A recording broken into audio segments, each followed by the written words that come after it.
매일 아침 하나님과 함께 누리는 하늘의 양식, 오늘 만나.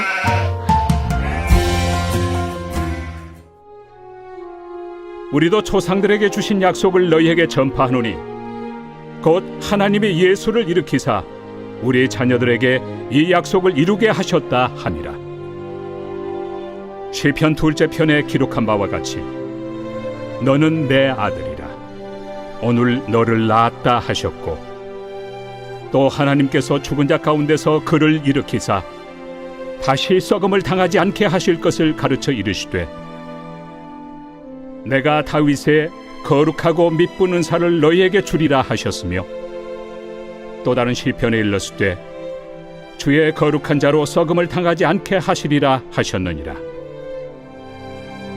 다윗은 당시에 하나님의 뜻을 따라 섬기다가 잠들어 그 조상들과 함께 묻혀 썩음을 당하였으되, 하나님께서 살리신 이는 썩음을 당하지 아니하였나니, 그러므로 형제들아, 너희가 알 것은 이 사람을 힘입어 죄 사함을 너희에게 전하는 이것이며, 또 모세 율법으로 너희가 의롭다 하심을 얻지 못하던 모든 일에도 이 사람을 힘입어 믿는 자마다 의롭다 하심을 얻는 이것이라. 그런즉 너희는 선지자들을 통하여 말씀하신 것이 너희에게 미칠까 삼가라.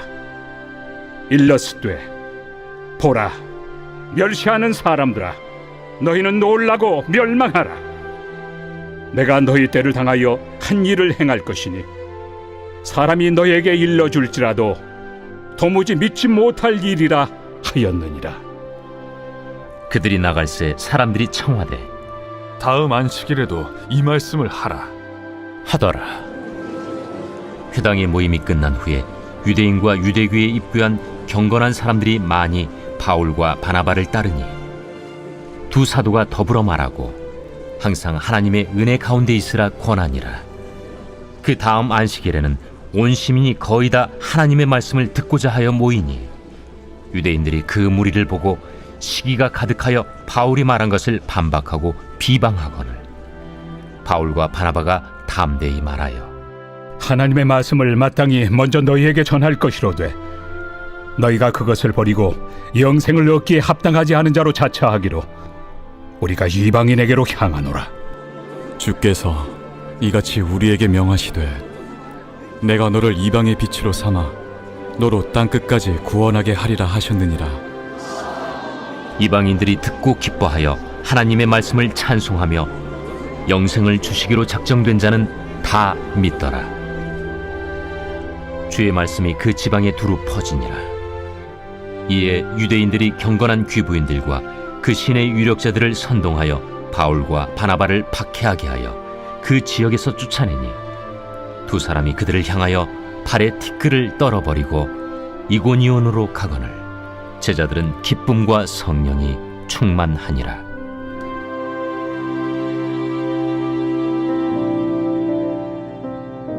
오늘 본문은 비시디아 안디옥에서 이스라엘 사람들, 그러니까 유대인들과 하나님을 경외하는 모든 자들에게 설교하는 장면입니다. 어제 말씀에 이어서 바울이 계속해서 설교하고 있죠. 이스라엘의 역사를 쭉 설명하고 그 가운데 하나님께서 어떻게 일하셨는지를 바울이 설명하고 있습니다.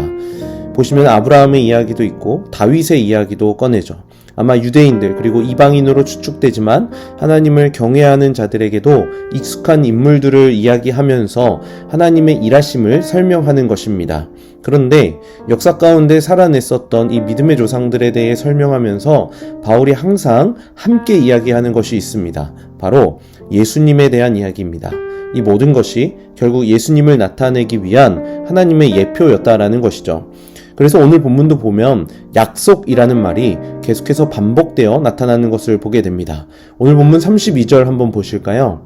우리도 조상들에게 주신 약속을 너희에게 전파하노니 라고 이야기합니다.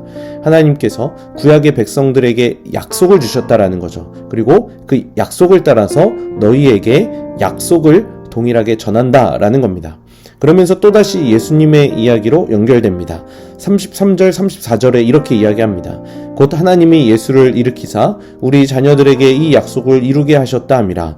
시편 2째 편에 기록한 바와 같이 너는 내 아들이라 오늘 너를 낳았다 하셨고 34절 또 하나님께서 죽은 자 가운데서 그를 일으키사 다시 썩음을 당하지 않게 하실 것을 가르쳐 이르시되 내가 다윗의 거룩하고 미쁜 은사를 너희에게 주리라 하셨으며. 결국 이 말씀의 핵심은 하나님께서 다윗에게 주었던 약속이 결국에는 예수님을 통해서 온전히 이루어졌다라는 겁니다. 결국 바울이 이 설교를 통해 말하고 싶은 건 이 약속의 신실함입니다. 잊지 않으시고 반드시 약속을 이루어 주시는 하나님의 신실함에 대해서 말하며 그 신실한 약속의 수혜자가 바로 너희들이다 라고 말하는 것이죠. 바울은 이어서 모세의 율법을 이야기합니다. 39절에 또 모세의 율법으로 너희가 의롭다 하심을 얻지 못하던 모든 일에도 이 사람을 힘입어 믿는 자마다 의롭다 하심을 얻는 이것이라. 율법에 익숙해 있던 사람들에게 너희는 율법으로 의롭다 여김을 받지 못하기 때문에 예수님으로 의롭다 하심을 얻어야 한다라는 것을 다시 한 번 더 이야기했던 거죠. 이렇게 바울은 사람들의 반응이 어떠하든 신경 쓰지 않고 복음의 정수를 전했습니다. 하나님의 뜻과 하나님의 일하심과 무엇보다 하나님이 이 약속에 대해서 얼마나 신실한지에 대해 증거했던 거죠. 그렇게 복음을 전하니까 복음에 반응했던 사람들이 나타나게 됩니다. 42절에 보면 이렇게 반응하죠. 그들이 나갈새 사람들이 청하되 다음 안식일에도 이 말씀을 하라 하더라. 다음 안식일에도 와서 말씀을 전해달라는 거죠. 바로 이게 말씀의 힘입니다. 바른 말씀이 전해지면 사람들에게 그 말씀을 듣고자 하는 갈망이 또 생기게 되는 거죠. 그리고 이러한 반응은 여기서 끝나지 않습니다. 44절에는 그 다음 안식일에는 온 시민이 거의 다 하나님의 말씀을 듣고자 하여 모이니. 저는 이 말씀이 굉장히 은혜가 됐습니다. 다음 안식일에 온 시민이 무엇을 듣고자 모입니까? 바울의 말씀이 아니었습니다. 바로 하나님의 말씀이었습니다. 하나님의 말씀을 향한 갈망이 백성들에게 생기기 시작했고 그 갈망으로 바울이 전하고 있는 하나님의 말씀 앞에 모이게 되었던 거죠. 바울은 당당하게 하나님의 말씀만을 전했습니다. 그것이 복음이었고 하나님의 약속이었고 하나님의 신실하심이기 때문입니다. 그리고 그렇게 복음을 전하는 것이 바울의 사명이기 때문이었습니다. 47절에 이 말씀을 합니다. 주께서 이같이 우리에게 명하시되 내가 너를 이방의 빛으로 삼아 너로 땅끝까지 구원하게 하리라 하셨느니라 하니. 주께서 명하셨기에 바울은 그저 가서 복음의 빛을 전했었던 겁니다. 오늘 우리가 살아가는 삶이 이렇게 말씀이 증거되는 삶이 되길 소원합니다. 물론 바울이 전하는 곳에는 박해와 소동이 일어나기도 했습니다. 그래서 바울은 어느 지역에서는 쫓겨나기도 했었습니다. 그러나 그런 어려움이 바울이 복음을 전하는데 전혀 방해가 되지 못했습니다. 왜냐하면 바울에게 주어진 복음의 기쁨이 너무나도 컸기 때문이죠.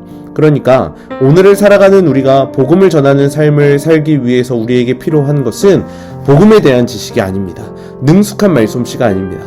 우리의 믿음이 좋아야만 할 수 있는 게 아닙니다. 복음의 감격이 회복되면 가능한 겁니다. 예수 그리스도로 주어진 복음의 감격이 온전히 회복되시는 성남제일의 모든 성도님들 되시길 간절히 축복합니다. 그렇게 복음이 증거될 때 우리 삶은 이러한 열매가 맺어지게 될 겁니다. 48절과 49절 말씀입니다. 이방인들이 듣고 기뻐하여 하나님의 말씀을 찬송하며 영생을 주시기로 작정된 자는 다 믿더라. 주의 말씀이 그 지방에 두루 퍼지니라. 하나님의 약속 안에 포함된 자는 다 믿게 되죠. 그리고 하나님의 말씀이 퍼지게 됩니다. 오늘 우리의 삶도 이러한 삶이 될 수 있습니다. 그리고 바울은 이어서 증거합니다. 그런 복음을 전하는 제자의 삶에 기쁨과 성령이 충만합니다. 52절에 제자들은 기쁨과 성령이 충만하니라 라고 이야기하죠. 복음을 전하고 그 열매를 맛보는 사람만이 경험할 수 있는 열매입니다. 사랑하는 성남제일교회 성도 여러분, 오늘 우리 삶이 기쁨과 성령으로 충만하길 간절히 소원합니다. 하나님의 이 약속의 신실함 안에 거하시고 구원의 감격이 회복되어서 오늘 내가 걸어가는 삶을 통해 그리스도의 충만한 향기를 온전히 내뿜는 그러한 삶을 살아가시는 우리 성도님들 되시길 주님의 이름으로 간절히 축복합니다.